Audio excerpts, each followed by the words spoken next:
बिस्मिल्लाहिर्रहमानिर्रहीम। अस्सलाम वालेकुम।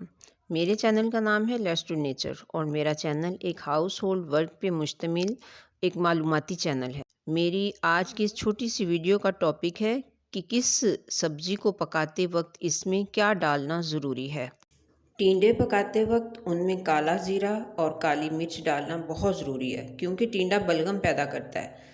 अगर पेठे का सालन बनाना चाहते हो तो उसमें गोश्त, अदरक और गरम मसाले ज़रूर डाल लो। सर्द मिजाज लोगों के लिए पालक को पकाते वक्त उसमें गोश्त या दालचीनी कूट कर ज़रूर शामिल करो। भिंडी से सही फ़ायदा उठाना चाहते हो तो उसको अदरक, गरम मसाले और गोश्त के हमरा पकाकर खाओ। बंद गोभी को देसी घी और अदरक के बगैर ना पकाएं और ना खाएं। बैंगन को मिर्च, गरम मसाला और देसी घी के बगैर इस्तेमाल ना करें। आलू को गरम मसालों के साथ इस्तेमाल करना बहुत ज़रूरी है।